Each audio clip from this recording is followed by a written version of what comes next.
Men's basketball picks up a huge win in Horizon League play, while track and field dominates at the Watts. All this and more coming up on the Penguin Rundown.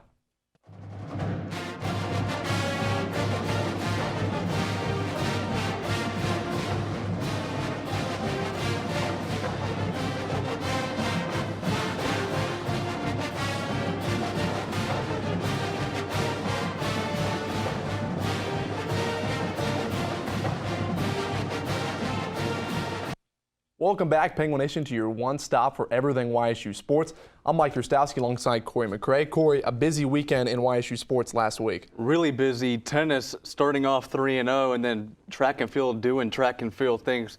Impressive performance by them. And then this just in, softball picked slated to finish 4th overall in Horizon League play.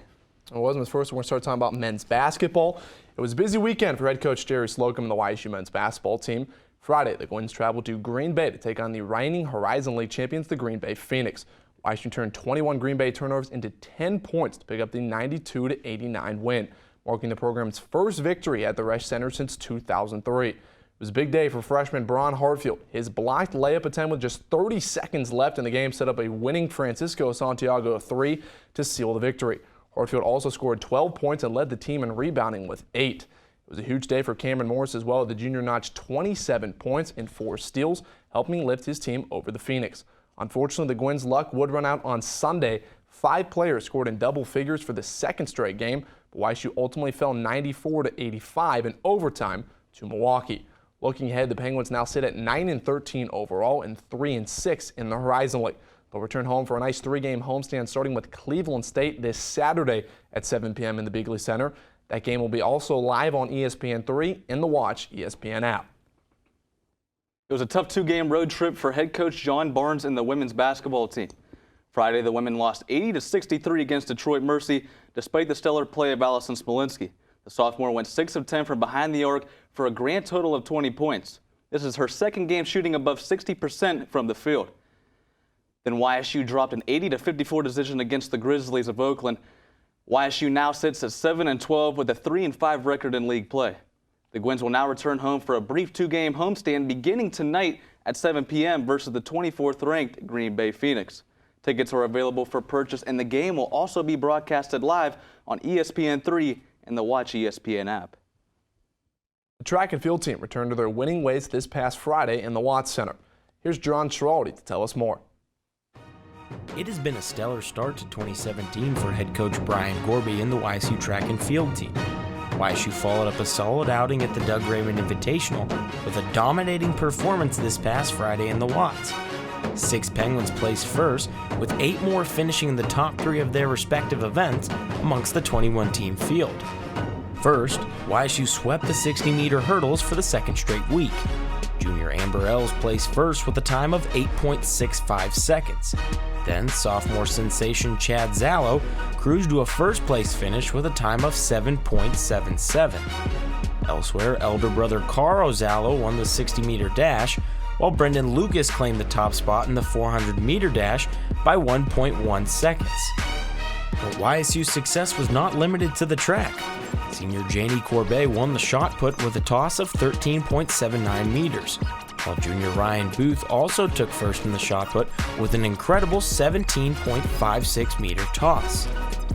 With the Horizon League Indoor Championships just 1 month away, the Penguins came one step closer to repeating as champions in 2017.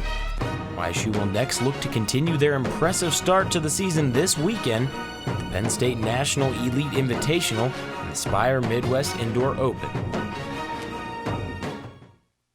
The YSU women's bowling team finished its first spring tournament with a 2-1 record in bracket play at the KU Invitational at Heister Lanes. The girls lost 6 straight games to number 13 Long Island Brooklyn in the second round, but came back to beat number 22 North Carolina. Freshman Rachel Dara was named all-tournament second team for Saturday's performance. She averaged just over 200 in the 6 team matches to help place 11th in individual standings.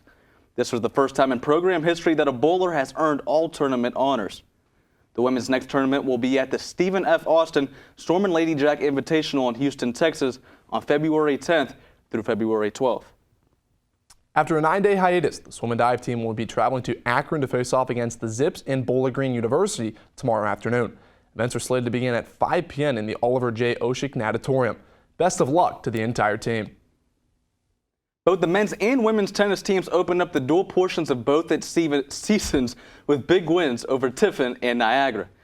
The men beat Niagara 6-1 after sweeping Tiffin earlier in the day 7-0. Impressive performance by Mitch Morosker as he led the way for the Gwins, picking up singles wins in both of his matches. Matthew Kritzinger also chipped in with a pair of singles wins. YSU also capped off the evening, going 6-0 in doubles play. For the women, much of the same. The Gwins made easy work of the Purple Eagles, winning all 3 of its doubles matches. And the domination continued as the team would see all 6 of its players pick up wins in singles play. The men's team continued their hot start with a 6-1 victory over Duquesne on Monday. Unfortunately, the women were not able to replicate their dominant performance as they would fall 4-3 to the Dukes. The women will be in action tomorrow as they set to host Akron at the Boardman Tennis Center. Men will also be in action Saturday as they will host St. Francis. Good luck to both teams. Well, Corey, it's time for this week's Penguin Play of the Week, and this week's honor is going to go out to an athlete who I think we're going to see a lot of this spring semester. I'm excited to see. Let's take a look at it. We're going to go inside of the Watt Center here. We're going to see Chad Zallo as he gets set to take in the 60-meter hurdles race as he is in the 4th lane there from your right. On the right side of the screen, right in the middle here, as you see, he starts out hot, gets over that first hurdle easily. The second one is easy, and then he's just going to run it through 7.77 seconds, wins the 60-meter hurdles, his 3rd first-place finish in that race. So Chad Zallo is an outstanding athlete and a great representative of this university. We expect big things from him this season. Absolutely. Well, that about does it for us here at the Penguin Rundown. For news, highlights, and more, be sure to check out YSUsports.com. Be sure to follow us on Twitter, Facebook, Instagram, and Snapchat at Penguin Rundown 1. I'm Mike Yurstowski. And I'm Corey McCray. Thanks for tuning in, Penguin Nation.